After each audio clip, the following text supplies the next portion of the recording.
The story does not begin with a king. It does not begin with a miracle. It begins with hunger. The land of Bethlehem, whose name means house of bread, had run out of bread. Fields lay dry. Children cried at night. Mothers measured grain with shaking hands. And in that desperate season, one family made a choice that would change history forever.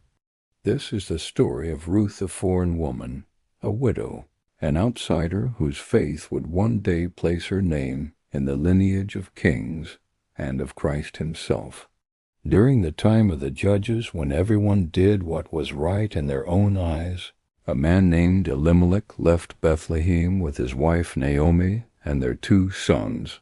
Mahlon and Chilion. They crossed the Jordan River into the land of Moab, enemies of Israel, because famine had stripped their homeland bare. At first it seemed like the right decision. They settled. They survived. The sons married Moabite women, Orpah and Ruth, but then tragedy struck. Elimelech died. Naomi became a widow in a foreign land. Then, years later, her sons died too. 3 graves, 3 widows, no protection, no future. Naomi's world collapsed.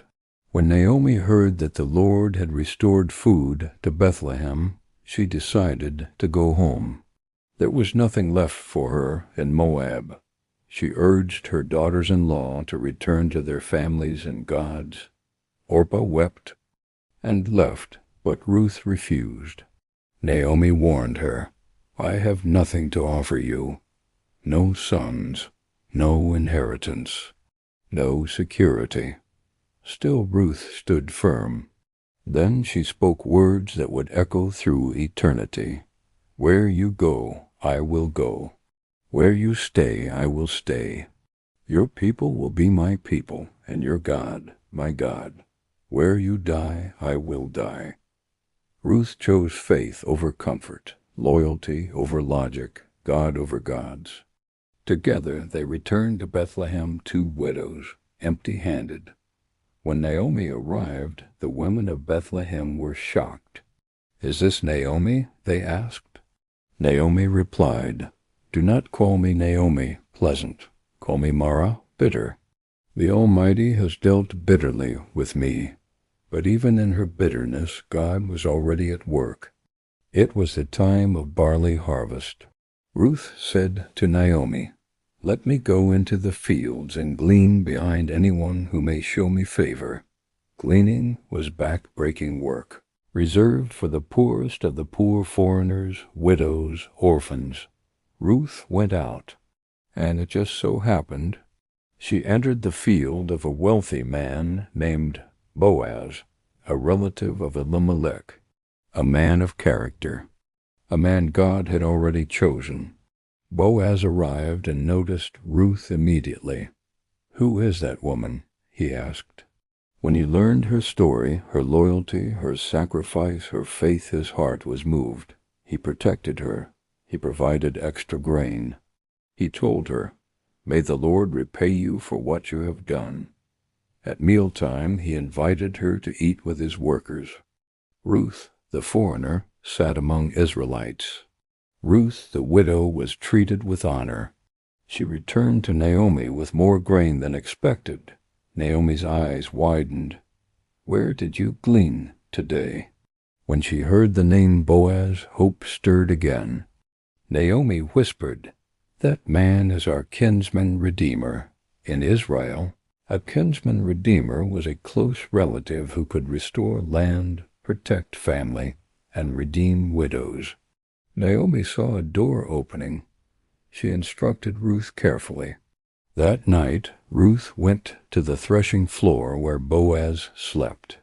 When he awoke, startled, Ruth said, "Spread the corner of your garment over me, since you are my redeemer." It was a bold request, but honorable. Boaz was moved. He promised, "I will do for you all you ask." But there was one problem. Another man had the first legal right to redeem. The next morning Boaz went to the city gate and gathered the elders. The closer relative declined the responsibility. So Boaz stood and declared, "Today you are witnesses that I have bought from Naomi all the property of Elimelech, and I have acquired Ruth the Moabite as my wife." The people blessed them. A foreign woman, a redeemed widow, a restored family. Boaz married Ruth.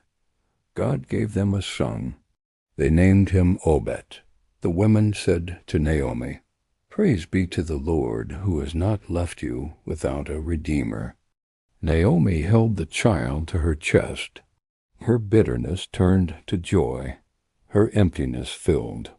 Obed became the father of Jesse. Jesse became the father of King David.